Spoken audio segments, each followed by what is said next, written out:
Hello everyone, welcome back. आज के इस वीडियो में हम डिस्कस करने वाले हैं इंट्रोडक्शन ऑफ एक्सरसाइज 1.3 के बारे में। डियर स्टूडेंट्स, इसके पहले आप लोगों ने देखा कि हम लोगों ने एक्सरसाइज 1.2 तक कंप्लीट कर लिया है। उसमें मैंने आप लोगों को सारे कंसेप्ट के बारे में, सारे क्वेश्चंस के बारे में डिटेल में डिस्कस कर दिया है और मैंने आप लोगों को उसके बेसिस पे एडिशनल क्वेश्चन भी प्रोवाइड कराए हैं। तो डियर स्टूडेंट्स, आज के इस वीडियो में हम लोग डिस्कस करेंगे एक्सरसाइज 1.3 के बारे में और आपको हम बताएं कि डियर स्टूडेंट्स, आपके एग्जाम की दृष्टिकोण से एक्सरसाइज 1.3 ना बहुत ही ज़्यादा इंपॉर्टेंट है, क्योंकि बोर्ड एग्जाम में हर साल एक्सरसाइज से एक न एक क्वेश्चन जरूर पूछे जाते हैं। सो इस वीडियो को बहुत ध्यान से समझने की ज़रूरत है, क्योंकि इस वीडियो में मैं आप लोगों को एक्सरसाइज 1.3 के कंप्लीट इंट्रोडक्शन के बारे में बताऊंगा। साथ ही साथ इसी वीडियो में किस तरह के क्वेश्चंस आते हैं उनके बारे में हम डिस्कस करेंगे और एक क्वेश्चन भी आपको सॉल्व कराने वाला हूं। सो वीडियो बहुत ही इंटरेस्टिंग, बहुत ही नॉलेजेबल होने वाला है। सो ध्यान से सुने और बताई गई चीज़ों को समझने का प्रयास करें। तो डियर स्टूडेंट्स, यहाँ पर हमारा जो टॉपिक है वो है रीविजिटिंग ऑफ इरेशनल नंबर्स, अपरिमेय सममेय संख्याओं का पुनर्भ्रमण। ये पुनर्भ्रमण शब्द क्यों प्रयोग हो रहा है स्टूडेंट्स, उसका रीजन ये है, ये आपको याद होगा क्लास 9th में ही आप लोगों ने अपरिमेय संख्याओं के बारे में पढ़ा है।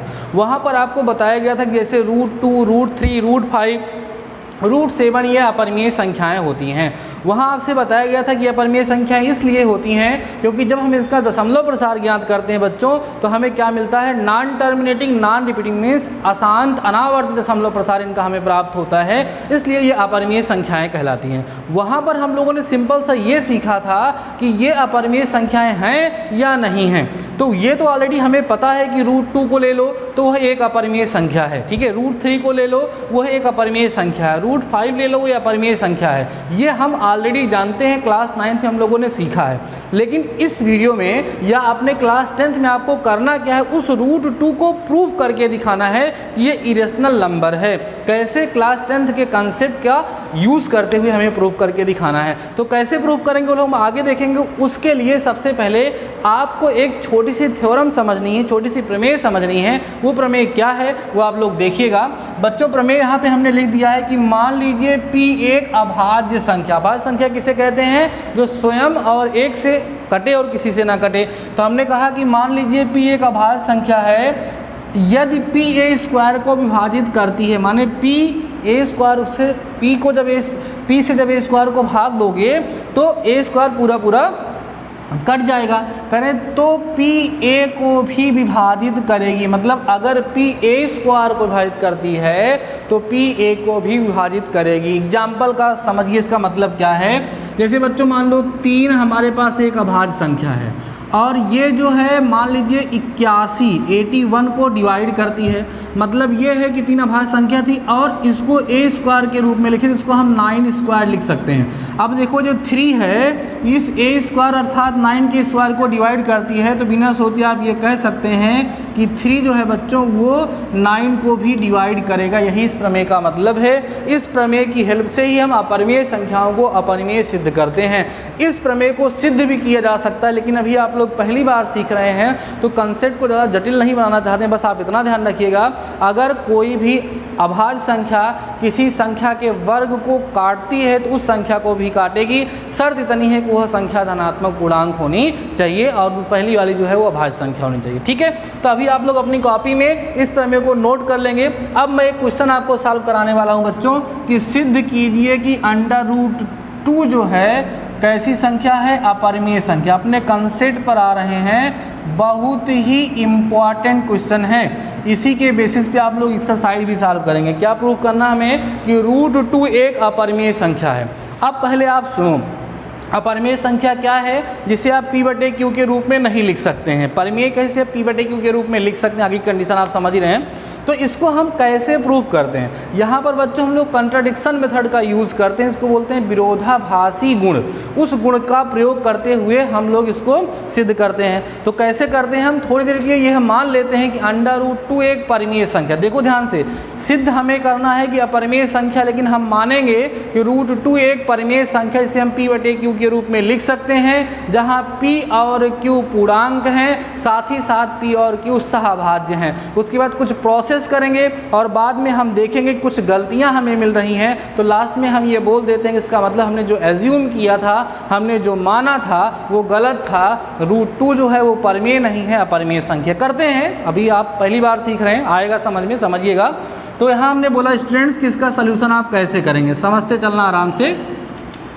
इसका सलूशन करने के पहले आप क्या मानेंगे, यहाँ पर कहेंगे माना, या ऐसे बोलिएगा ज़्यादा अच्छा होगा, आप लिखिएगा इसके विपरीत, जो दिया है उसके विपरीत लिखेंगे, इसके विपरीत माना √2 एक परिमेय संख्या है। समझते चलना, मान लिया कि √2 जो है क्या है बच्चों, एक परिमेय संख्या। ठीक है, अगर हमने मान लिया कि √2 एक परिमेय संख्या है तो इसका मतलब ये है तथा √2 बराबर हम p/q लिख सकते हैं, क्योंकि जब परिमेय मान लिए तो p/q के रूप में लिख ही सकते हैं। जहाँ p तथा q सहअभाज्य हैं, सहअभाज्य तथा, या ऐसे बोलिए सहअभाज्य पूर्णांक है, ऐसे बोलिए सहअभाज्य पूर्णांक है। देखो पूर्णांक तो आप जानते हो, एक नया शब्द हमने प्रयोग कर दिया, सहअभाज्य। सहअभाज्य का मतलब क्या होता है बच्चों, जैसे कहीं 2/4 लिखा है तो इसको आप सरल करके 1/2 लिख सकते हो। तो अभी ये सहअभाज्य था क्योंकि एक संख्या ऐसी थी जो दोनों को साथ साथ काट रही थी, वो 2 थी, लेकिन अभी ये सहअभाज्य होगा क्योंकि इसमें कोई उभयनिष्ठ गुणनखंड नहीं है। जैसे आपने लिख दिया 5/3 तो ये सहअभाज्य, आपने लिख दिया 5/20 तो ये सहअभाज्य नहीं है क्योंकि इसमें एक उभयनिष्ठ गुणनखंड है और वो 5 है। तो इसका मतलब ये कि P और Q में कोई भी उभयनिष्ठ गुणनखंड नहीं है, ऐसा हमने माना है। इतनी बात समझ में आ गई। अब देखो बच्चों आगे बढ़ेंगे हम लोग, कैसे इसको हम करेंगे समझिएगा। अब हम क्या लिखेंगे, √2 इज इक्वल टू, या ऐसे कर लीजिए p/q इज इक्वल टू √2 लिख के दोनों पक्षों का वर्ग करेंगे। क्या करेंगे बच्चों, दोनों पक्षों का वर्ग। यहाँ हम लिखते हैं दोनों पक्षों का क्या करने पर, वर्ग करने पर। बच्चों जब वर्ग करोगे तो आपको मिलेगा यहाँ p² /q² इक्वल टू √2 का स्क्वायर कितना हो जाएगा, 2 हो जाएगा। क्रॉस मल्टीप्लाई करिए तो p² इक्वल टू 2q²। अब ध्यान से समझो बच्चों, p² को 2 गुणे q² के रूप में लिख सकते हो। भाज्य बराबर भाजक गुणे भागफल धन शेषफल। शेषफल कितना है, 0 है। इसका मतलब ये है कि हमारा जो 2 है वो p² को पूर्णतः विभाजित करता है। 2 क्या करता है, p² को विभाजित से पता चल रहा है। इसको समीकरण 1 मान लीजिए, बोलेंगे उपरोक्त से स्पष्ट है, ध्यान समझिए यहाँ क्या लिखेंगे, उपरोक्त से स्पष्ट है कि, ध्यान देना बच्चों, स्पष्ट है कि, क्या स्पष्ट है कि हमारा ये जो 2 है वो p² से क्या करता है, विभाजित होता है। तो आप कह सकते हैं उपरोक्त से स्पष्ट है कि 2p² को विभाजित करता है, या आप ऐसे भी कह सकते हैं 2p² का एक गुणनखंड है। अतः 2p को भी विभाजित करेगा, ध्यान समझना, विभाजित करेगा। अब कहोगे सर ये कहाँ से आ गया, अभी जो मैंने आपको प्रमेय पढ़ाई वही है। 2 एक अभाज्य संख्या है, अगर इसके स्क्वायर को डिवाइड कर रही है तो इसको भी डिवाइड करेगी। इतनी बातें समझ में आ गई। अब आगे बढ़ते हैं। अब क्या करेंगे, यहाँ लिखेंगे पुनः समीकरण 1 में, ध्यान समझना बच्चों, पुनः समीकरण 1 में q बराबर, तो जहाँ है वैसे नहीं, तो समीकरण 1 में आप p बराबर 2r रखोगे। क्या करोगे, समीकरण 1 में p इक्वल टू 2r रखने पर, समझना, 2r जब रखोगे बेटा तो यहाँ हो जाएगा 2r का whole square is equal to 2q²। अब इसको जब सॉल्व करोगे तो बच्चों कितना आएगा, यहाँ पर 4r² इक्वल टू 2q²। जहाँ r क्या है, कोई भी धनात्मक पूर्णांक हो सकता है, ठीक है, r क्या है, धनात्मक पूर्णांक है। अब बच्चों क्या करोगे, देखो समझो, यहाँ पर आप लोग इसको काट दोगे, 2 दूना 4, तो q² बराबर यहाँ कितना आ जाएगा, 2r² आएगा। देखो q² बराबर कितना आ गया, 2r²। इससे क्या क्लियर हो रहा है कि 2 जो है वो q² को विभाजित करता है। यहाँ लिखेंगे अर्थात 2q² को क्या करता है बच्चा, q² को विभाजित करता है, ध्यान समझना, विभाजित करता है, अतः q को भी विभाजित करेगा, q को भी क्या करेगा बेटा, विभाजित करेगा ना, विभाजित करेगा। अब सुनो, यहीं से फाइनल रिजल्ट आपको मिलने वाला है। डियर स्टूडेंट्स, अभी तक हमने ये दिखाया कि जो 2 है वो p को डिवाइड करता है, फिर हमने ये भी दिखा दिया कि जो 2 है वो q को भी डिवाइड करता है। इसका मतलब ये है कि p और q में एक उभयनिष्ठ गुणनखंड है जो दोनों को काट रहा है। P और Q का एक उभयनिष्ठ गुणनखंड कौन है, 2 है, लेकिन हमने स्टार्टिंग में माना था कि P और Q जो है वो सहभाज्य हैं। सहभाज्य है मतलब इसमें कोई भी उभयनिष्ठ गुणनखंड नहीं था, जबकि इस कैलकुलेशन को करने के बाद हमें मिल रहा है कि P और Q में एक उभयनिष्ठ गुणनखंड है जो कि 2 है। तो ऐसा हमें इसलिए मिल रहा है क्योंकि स्टार्टिंग में जो हमने एज्यूम किया था, स्टार्टिंग में जो मैंने माना था कि √2 एक परिमेय संख्या है, वो गलत थी। इसका मतलब कह देंगे हमारा जो मानना था, जो हमारी अवधारणा थी वो गलत थी, अर्थात √2 एक अपरिमेय संख्या है। अब यहाँ लिखना क्या है मैं बोल देता हूँ, आप लोग लिख लेंगे। इसके नीचे स्टूडेंट्स हम लोग लिखेंगे, उपरोक्त से स्पष्ट है कि P और Q में एक उभयनिष्ठ गुणनखंड है जो कि हमारे अवधारणा के खिलाफ है, जो हमने माना था कि P और Q सहभाज्य हैं, अतः हमारी अवधारणा गलत थी, इसलिए √2 एक अपरिमेय संख्या है।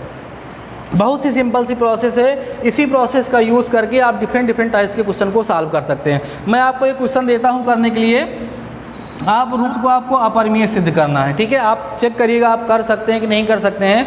डियर स्टूडेंट्स, मैं थोड़ा सा बता देता हूं कैसे आप लोग करेंगे। स्टार्टिंग में सबसे पहले आप मानेंगे माना √5 जो है एक परिमेय संख्या है जिसे हम p/q के रूप में लिख सकते हैं, जहां p और q सहअभाज्य पूर्णांक। ये लिखना बहुत ही जरूरी है आपको पता, क्योंकि हम स्टार्टिंग में सहअभाज्य मानते हैं और लास्ट में हमें मिलता है कि सहभाज्य हैं। इसमें कोई एक कॉमन फैक्टर है जो हमें विरोधाभास प्रकट होता है और हम लोग वहाँ पर बोल देते कि हमारी अवधारणा गलत थी और संख्या परिमेय नहीं अपरिमेय है। तो देखो स्टूडेंट्स, यहाँ पर क्या करेंगे, हम मानेंगे माना √5 जो है एक परिमेय संख्या, इसे p/q के रूप में लिख सकते हैं, जहाँ p और q सहभाज्य पूर्णांक। एकदम सेम टू सेम ऐसे लिखेंगे, जहाँ √2 था वहाँ √5 आएगा, दोनों पक्षों का वर्ग करेंगे, यहाँ p² बराबर 5q² आएगा। तो लास्ट में आप लिखेंगे जहाँ पर वहाँ पर 2 लिखे वहाँ सब जगह 5 हो जाएगा। उपरोक्त से स्पष्ट है कि 5 p² को विभाजित करता है, अगर अतः p को भी करेगा। उसके बाद जहाँ पर यहाँ पर मैंने आपको पुट करा है p = 2r, वहाँ पर बच्चों p = 5r पुट करेंगे। लास्ट में मिलेगा